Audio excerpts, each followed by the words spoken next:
ഒരു ഗ്ലാസ് ചൂടുള്ള ചേട്ടാ. പിന്നെ അതിൽ ഇത്തിരി തേയിലയും സ്വപ്പ് പഞ്ചസാരയും കൂടെ ചേർത്തോ. പാല് വേണമെന്നില്ല. അത് ശരി. അതെ, കണ്ണി കണ്ണന് കടം കൊടുക്കാൻ എനിക്കിത് ചക്കാതിട്ടൊന്നല്ല. കൃഷ്ണ, നിനക്ക് മലയാളം അറിയില്ലേ? ഞാൻ സാക്ഷരതാ ക്ലാസ്സിൽ പോയിക്കൊണ്ടിരിക്കുക. 5 രൂപ 35 പൈസ നീ എനിക്ക് തരാനുണ്ട്. അത് തരാതെ നിനക്ക് കടം തരേണ്ട പ്രശ്നമില്ല. ഇല്ലല്ലോ. ഇല്ല പറഞ്ഞേ. എന്നാ ഒരു ചായയും കൂടി തന്നിട്ട് 6 രൂപയായിട്ട് എഴുതിക്കും. ഇതാരാണെന്നറിയോ? എന്റെ മോളാ.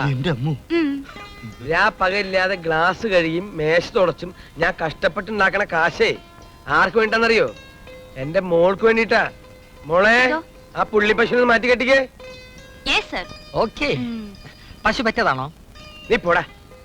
പ്രായമായ പെൺപിള്ളേരെ കൊണ്ട് പശുവിന്റെ നല്ല ഒരു ജീവിയുടെയും കെട്ടഴിച്ച് പിടിക്കരുതെന്നാണ് ശാസ്ത്രം പറയുന്നത്. ഏത് ശാസ്ത്രം? ഭൂമിശാസ്ത്രം. അതിന്റെ പേരൊക്കെ ഇപ്പൊ ഓർമ്മിച്ചുകൊണ്ടിരിക്കാൻ പറ്റൂ? എടാ, ചായക്കട തുടങ്ങുന്നതിന് മുമ്പ് എന്റെ പണി എന്താണെന്ന് നിനക്കറിയോ? പൊന്നുതമ്പുരാന്റെ തൃക്കൈന്ന് വീരശങ്കര മേടിച്ചിട്ടുള്ളവനാ ഈ ഗാമഭാസ്കരൻ നായര്. ഗാമഭാസ്കരൻ നായരുടെ മകള് പുള്ളിപ്പശുവിനെ മാത്രല്ല, വേണ്ടി വന്ന മതമിളകിയ ആനയെ വരെ മാറ്റി കിട്ടും. എന്റെ അച്ഛൻ പറഞ്ഞു ഞാൻ കേട്ടിട്ടുണ്ടേ. അതാണ് അങ്ങേര് പറഞ്ഞു അവസാനത്തെ കഥ. നീ എന്താ കേട്ടിട്ടുള്ളത്? ചട്ടമ്പിമാരായ 6 ആങ്ങളമാരെ അടിച്ച് നിലംപരിശാക്കി ഇട്ടിട്ടാണ് ഭാസ്കര ചേട്ടൻ ഭവാനി ചേച്ചിയെ വീട്ടിൽ നിന്ന് വിളിച്ചിറക്കിക്കൊണ്ട് വന്നതെന്ന്. അതായത് ഇപ്പൊ പുള്ളിപ്പശുവിന്റെ കെട്ടേച്ച് വിടാൻ പോയ അമ്മിണിക്കുട്ടിയുടെ അമ്മയെ ദിഗിജിയും. ഞാൻ പോട്ടെ. നീ അങ്ങനെ പോണ്ട. പഴോ കാപ്പിയോ ചായയോ പപ്പടോ ഒക്കെ കഴിച്ചിട്ട് പോയാ മതി. എന്തൊരു നെഞ്ചേരു. നിങ്ങളും നോക്ക്.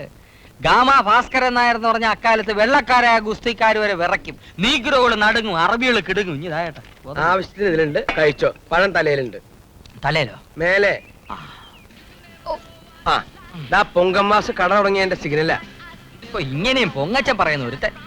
അതങ്ങനെ അല്പന ഐശ്വര്യം കിട്ടി അർദ്ധരാത്രിക്ക് കൊട പിടിക്കും. ഇതുപോലെ ഇന്നലത്തെ ചട്നി ഇരിപ്പുണ്ട്, കുറച്ച് ഒഴിക്കട്ടെ ഞാൻ. പുട്ടിന് ചട്നി ഒന്നും വേണ്ടേ ചേട്ടെ? ഒന്ന് പോയാട്ടെ, ഞാനൊന്ന് കഴിച്ചോട്ടെ. അനന്താ, ഗുരുവിനെ മനസ്സിൽ ധ്യാനിച്ചോ. വളച്ചോ വളച്ചോ വളച്ചോ. കാലൂത്തിരിക്കല്ലേ. പൊക്കോ പൊക്കോ പൊക്കോ. ബ്രേക്ക് പിടിക്കാൻ ശ്രമിക്കണ്ട. ബ്രേക്ക് ഇല്ല. അത് ഇളക്കി മാറ്റി പഠിക്കോ. വളച്ചോ വളച്ചോ വളച്ചോ വളച്ചോ. മുണ്ടെടുത്ത് കൊടുക്കും. അയ്യേ. വളച്ചോ വളച്ചോ. പാൽക്കുപ്പിക്ക് വല്ലതും പറ്റും അമ്മണിക്കുട്ടിയെ? അല്ല, ഇതിപ്പോ അമ്മണിക്കുട്ടിയുടെ ദേഹത്ത് തന്നെ ഇടിച്ചത് നന്നായി. അന്യരാരെങ്കിലും ആയിരുന്നെങ്കിൽ എന്താ അതിനെ കഥ? കഥ എന്താകാൻ? എഴുന്നേറ്റ് നമ്മുടെ കഥ കഴിക്കും. എന്താ എന്താ അമ്മേ, അമ്മണിക്കുട്ടി വെള്ളവുമായിട്ട് പാലുമായിട്ട് വന്ന് സൈക്കിളിൽ ഇടിച്ചു. അല്ലെങ്കിലും പകുതി പാലും പകുതി വെള്ളവുമാ. എന്നാലേ നാളെ വന്ന് വേറെ എവിടെ വാങ്ങിച്ചാ മതി. അവൻ തമാശ പറഞ്ഞതല്ലേ മോളെ. മോക്ക് വല്ലതും പറ്റിയോ? ഇല്ലമ്മേ, തമാശ കുറച്ച് കൂടുന്നുണ്ട്. മോള് വാ.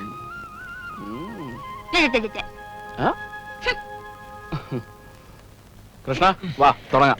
ഇന്നിനി പഠിക്കണ്ട, ഗുരു ക്ഷീണിച്ചു. അനന്താ വരുന്നമ്മേ. അമ്മ വിളിക്കുന്നു, പാല് കുടിക്കും. നന്നായിട്ട് വരട്ടെ.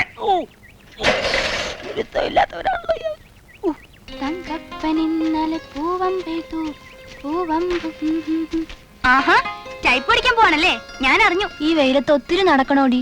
എന്നാലെന്താ, നല്ല ജോലി കിട്ടില്ലേ? ഇന്ന് പോരുമ്പോ എന്റെ പേരൊന്ന് ടൈപ്പ് ചെയ്തോണ്ട് വരുവടി. അനന്തേട്ടന്റെ.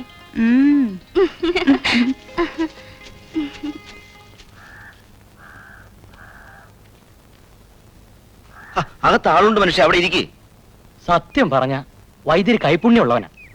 കഴിഞ്ഞ 3 വർഷമായി എന്റെ മനസ്സിലെ വിഷമങ്ങൾ മാറ്റിത്തരുന്നത് വൈദ്യരുടെ മരുന്നാ.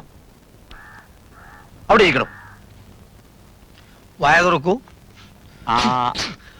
വായ തുറക്കൂ. അടച്ചു. വേദനയുണ്ടോ? ഇവിടെയുണ്ടോ? ഇവിടെയാ ഉള്ളത്. പോയി. ആര്? കരള് പോയി. അയ്യോ. ഒരു കാര്യം ചെയ്യ്, ഇനി ഈ മരുന്ന് വളരെ കുറച്ച് കഴിച്ചാ മതി കേട്ടോ. കുപ്പിയുണ്ടോ? ഇല്ല, ഇവിടെ വെച്ച് കുടിച്ചോട്ട് പോവാ. അപ്പോഴേ ഇവിടെ വെച്ചുള്ള കുടിയൊക്കെ നിർത്തണം. അവനവൻ കുപ്പി കൊണ്ടുവരണം കേട്ടോ. ഇതൊരൊറ്റ വരിക്ക് അങ്ങോട്ട് പിടിച്ചാട്ടെ.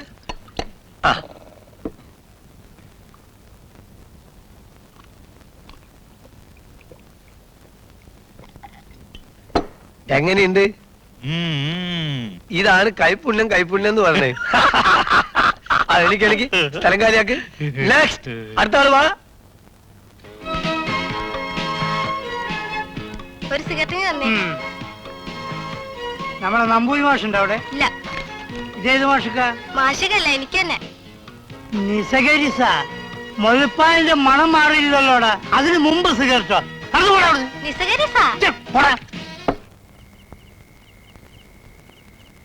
ഉറങ്ങിയോ? ഇല്ല, നീ ഉറങ്ങിയ? ഞാനിങ്ങനെ ഓരോന്ന് ആലോചിക്കായിരുന്നു. ആരെ പറ്റി? നമ്മുടെ മോളെ പറ്റി തന്നെ. അതൊക്കെ നടക്കേണ്ട സമയത്ത് നടക്കും, നീ വിഷമിക്കാതെ. നമ്മുടെ മോളെ ഒന്നാന്തരൊരു തറവാട്ടിലേക്ക് ഞാൻ കെട്ടിക്കും. ഒക്കെ ഞാൻ മനസ്സിൽ കണ്ടിട്ടുണ്ട്. നീ സമാധാനമായിട്ട് കിടന്ന് ഉറങ്ങടി. ഉറക്കപ്പച്ചേനിടെ പറയാനുള്ളതല്ല. ഇനി നാളെ മറ്റോ ആവട്ടെ. കറവക്കാരൻ വെളുപ്പിനെ വന്ന് വിളിക്കും. ഉറങ്ങാം.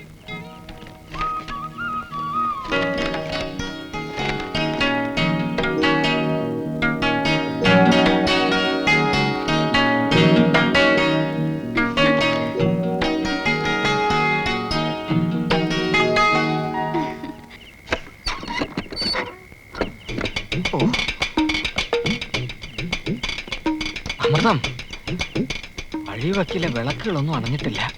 ഞാൻ എങ്ങനെയാ ഒന്ന് പുറത്തിറങ്ങുന്നേ? ഈ രാത്രി പോയിട്ട് എന്ത് ചെയ്യും? ഇന്നിനിയൊന്നും ചെയ്യാനില്ല.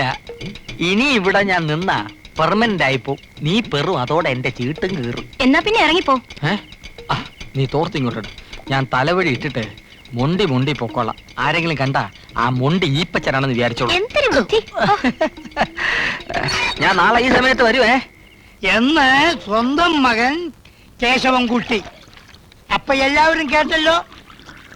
എന്റെ മകൻ കേശവൻകുട്ടി ബോംബെയിൽ ഒരു ഷേട്ടുമായി 10 ലക്ഷം രൂപയുടെ പാർട്ണർഷിപ്പ് കമ്പനി തുടങ്ങാൻ പോവുകയാണ്. കടുപ്പം കുറവാണെങ്കിൽ പറയണേ എന്റെ സാറേ. നാട്ടിൽ വഴക്കും വെക്കാണോ എന്ന് നടന്ന കേശവൻകുട്ടി ഈ നിലയിലാവുമെന്ന് ആരെങ്കിലും കരുതിയോ? എല്ലാം മുകളിലിരിക്കുന്ന ഒരാളുടെ ലീലകളല്ലേ. ഗുളികൻ ഉച്ചയിൽ നിൽക്കുന്ന സമയത്ത്, കള്ളക്കർക്കിട മാസം അർദ്ധരാത്രി 12 മണിക്ക് മഴ കോരിച്ചൊരിയുന്ന സമയത്താണ് എന്റെ പാറുക്കുട്ടി എന്നെ പെറ്റത്. അയ്യേ, എന്തേ? അല്ല, എന്റെ പാറുക്കുട്ടി എന്റെ മകൻ കേശവൻകുട്ടിയെ പെറ്റത്. അപ്പോ അടുത്ത ലീവിന് വരുമ്പോ കല്യാണം ഉണ്ടാവല്ലേ? ഈ കല്യാണം എന്നൊക്കെ പറഞ്ഞ ബോംബെയിൽ ഒരു പ്രശ്നമില്ല. സുന്ദരികളായ മണിമണി പോലത്തെ ഷേർട്ടൂത്തി പെൺകുട്ടികളെ ഇവന്റെ പിന്നാലെ ഇങ്ങോട്ടാണ് ഇവനെ ലൈൻ അടിക്കല്ലേ. ഇത് ഇവൻ പറഞ്ഞതല്ല. അതാണ് എന്റെ രസം. ഇവന്റെ സ്നേഹിതൻ എനിക്ക് കത്തയച്ചതാ. ഇവ കണ്ടാലും യോഗ്യനല്ലേ എന്നെ പോലെ. സേട്ടുമാരിലും നമ്മുടെ നായന്മാരുണ്ടോ വാസു? ഇല്ലാതില്ല, പക്ഷെ കൂടുതൽ കുറുപ്പന്മാരും മേനോന്മാരും. എന്റെ ഗുരുവായൂരപ്പ, ഈ ചായക്കട തുടങ്ങാൻ തോന്നിച്ച നേരത്ത് കള്ളവണ്ടി കയറി ബോംബെക്ക് പോയാ മതിയായിരുന്നു. കള്ളവണ്ടി കയറിച്ചോ? എന്റെ മോൻ ടിക്കറ്റ് എടുത്തിട്ടാ പോയത്. അല്ല, ഞാൻ പോണതിനെ പറ്റി ആലോചിക്കായിരുന്നു.